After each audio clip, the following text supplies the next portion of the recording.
2020 has been a year like no other. Everything we know, everything we trust, and everything we've come to rely on has changed. So how could we expect the US election to be any different? Mainstream media are telling us the race is over, Biden won, time to move on. Nothing to see here, folks. But in your gut, you know something's just not right. From the strange patterns on election night, to the weeks of suspense, to the reports of fraud that evaporate faster than Biden's memory, it just doesn't add up. Stay with me, and you'll see just what's going on behind the scenes in this election, and why the greatest threat we're facing right now is not an invisible enemy invading our bodies, but one that's invading our country and our minds.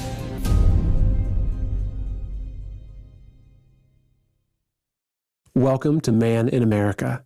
I'm your host, Seth Holhouse.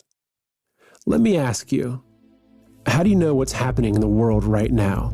How do you know what's going on in this country, or even your city? I'm going to go out on a limb here and assume you probably turn to mainstream media, which includes social media. Perhaps you watch Tucker in the evenings, or read New York Times Sunday morning, or check Facebook on your lunch break. So how do you know what's going on in the US election? What did you think on election night when historically red states and battleground states were stalled, while blue states were immediately called for Biden? Or when Fox called Arizona with so many votes still out, of course, for Biden? And how about the late night ballot dumps that were somehow all for Biden? And the batches of pristine mail-in ballots also all for Biden? And then there were the burst water pipes, and the power outages, and the computer glitches, and issues with Sharpie pens, and lost USB drives that somehow all favored Biden. And then we have the hordes of dead voters, once again, all for Biden. The dead people really did vote for Biden. I fact-checked it. And what are the odds that all the last-minute changes to our election process and voting laws, in the name of COVID, also favored Biden? And how about all the counties with more votes than eligible voters, or where they got more mail-in ballots than they even sent out? In Pennsylvania, they sent 1.8 million mail-in ballots and got back 2.5 million. And last but not least, we've got Dominion, the voting system with ties to socialist Venezuela that was programmed to manipulate votes for Biden while sending our data to China, Iran, and Russia. And when the system crashed because of the Trump landslide, key battleground states simply decided to stop counting and head on home. When has this ever happened before in U.S. history? This is just the tip of the iceberg. Every one of these reports should be serious grounds for investigation. Thousands of poll workers, postal workers, election officials, and honest Americans, both Republican and Democrat, have come forward with photos, videos, and firsthand stories affirmed by sworn affidavits documenting massive voter fraud. Social media has been flooded with them, yet mainstream media keeps asking, where's the evidence? Once everyone is gone, coast is clear, they are going to pull ballots out from underneath a table. Watch this table. Do you see the gentleman in the red? So he just pulled one out. So what are these ballots doing there, separate from all the other ballots? And why are they only counting them whenever the place is cleared out with no witnesses? Where's the evidence? I'm here with Elliot right now at his wedding, and we were taking the trash out, and I wanted to show you guys what we found in the trash can at St. Anne's, which is a polling place. Donald Trump. Donald Trump. Donald Trump. Donald Trump. Donald Trump. Trump. And there's more ballots in this trash can. Inside that trash. But we will say we did find one Biden. Where's the evidence? Can you calculate how much of a vote that accounted for Biden and how much for Trump? Close to 600,000. I think our figures were about 570 some odd thousand that all those spikes represented over time. For Biden? Correct. And how much for Trump? I think it was a little over 3,200. Now, hold on. Didn't they just drag us through a baseless 4-year witch hunt into Russian election interference over far less evidence? And isn't it their job to be digging for evidence? Wouldn't Nixon have gotten away with Watergate if the media didn't dig for evidence? Not only aren't they digging for it right now, but they're burying it in a giant game of whack-a-mole, along with their comrades over at Twitter, Facebook, and Google. Of course, they had their fact-checkers debunk everything first. These arbiters of truth who have more conflicts of interest than flavors of ice cream in Nancy Pelosi's freezer. Even President Trump's tweets are so-called fact-checked and censored, and his press conferences are interrupted and cut off. Okay, here we are again in the unusual position of not only interrupting the President of the United States, but correcting the President of the United States. Think about what this means. The President of the United States of America is being censored by U.S. companies. This whole thing reeks of corruption. And not just corruption, but treason. It's such a joke that I'd be laughing if it wasn't so serious. But it is serious. Because let's assume for a moment that just a fraction of the fraud reports are true. If mainstream media and social media didn't let you see or even talk about them, how would you even know? Think about it. If our election was stolen and our government was overthrown and yet they kept it all hidden, how would you know? If mainstream media can completely control public opinion and the flow of information, including from our president, does the truth even matter? What if I told you that every single one of our mainstream media, including Fox, is being used as a tool to manipulate public opinion and steer the outcome of the election? Perhaps a year ago, you might have called me a conspiracy theorist, but considering we've all been living in the twilight zone lately, you're probably starting to realize that anything's possible. Just try to wrap your head around this. How did the media so accurately predict the long delays in counting votes and the red mirage before the blue wave? And why did they spend months downplaying the risks of mail-in ballots while sowing the seeds that Trump would claim voter fraud and refuse to concede? Do they have a crystal ball? Why did Hillary Clinton tell Biden not to concede under any circumstances all the way back in the summer? Joe Biden should not concede under any circumstances. Why did they spend the last 4 years using every possible tactic to undermine Trump's presidency in the most relentless smear campaign the world has ever seen? And why did every single mainstream media rush to coronate Biden and cement him into the public mind? Now do you understand why he told voters, "I don't need you to get me elected"?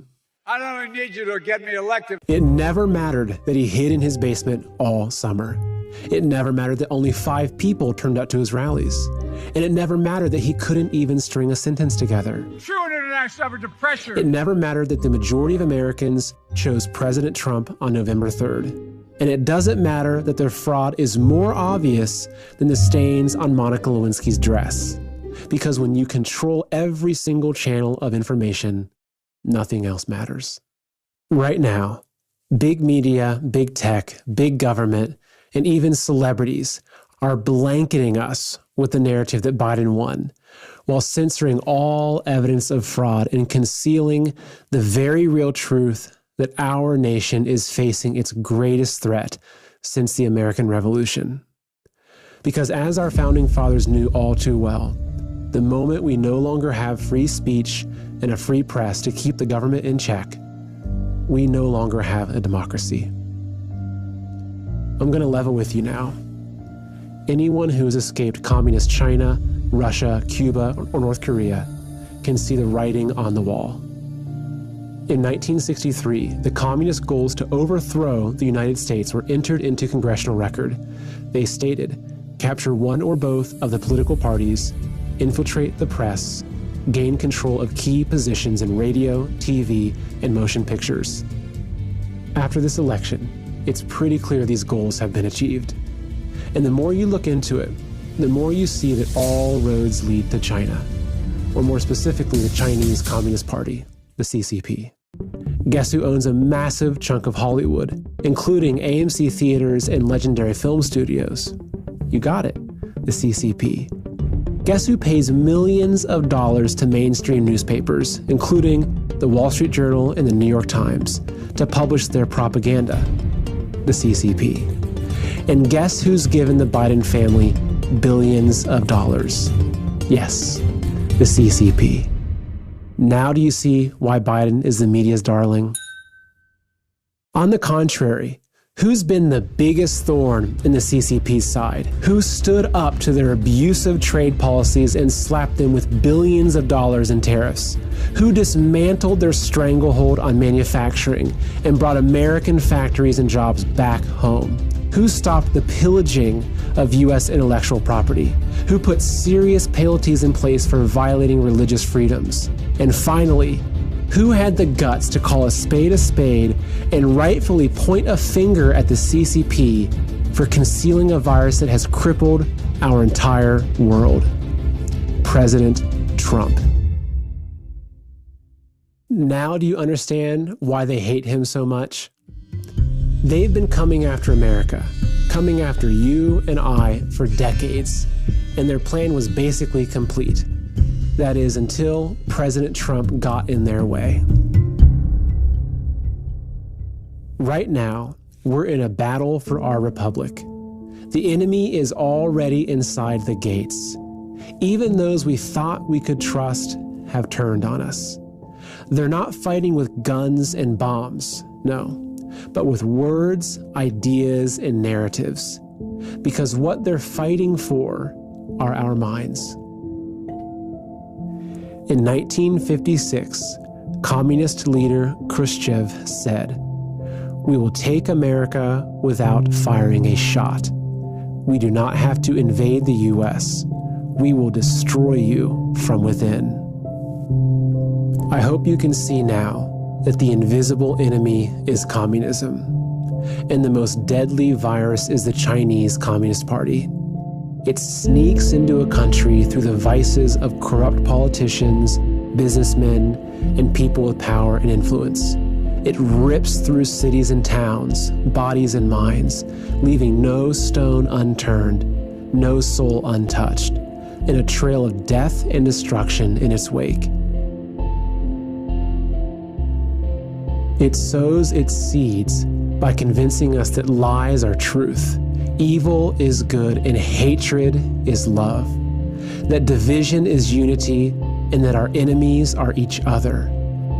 Man versus woman, rich versus poor, black versus white, left versus right. It takes root when we feel helpless, afraid, and alone. It erases our history and slanders our forefathers, and teaches our children to hate themselves, their families, and their country. It ridicules our beliefs, undermines our values, and attacks our way of life. It even demands that we kneel down in shame. But we will not be ashamed. It can't pull the wool over our eyes anymore, because we know who we are. We fought to escape tyranny. We bled to end slavery. We revere the brave men who died to secure our freedom. We welcome people of all races and religions. We love our neighbors. We help the poor. We cherish our families. We work hard for what we have. We unite in times of hardship. We know good from evil and truth from lies. And we know that our rights don't come from the government, but from God. And we will fight to the death to protect those rights. The time ahead is critical. We, the people, need to call upon our president to defend us from enemies, foreign and domestic, and uphold his oath. For the time being, we still have free press and free speech at our fingertips. But if we don't grab hold of them now, we'll lose them forever. independent, honest media companies like OAN, Newsmax, and the Epoch Times will guide us out of the darkness, while mainstream media will only drag us further down. It's time to stop giving them our money, our attention, and our minds. Unlike their Facebook pages, unsubscribe from their emails, unfollow them on Twitter, delete their apps, and stop visiting their websites. Support the countless patriots who've gone through hell and high water to get this information to you.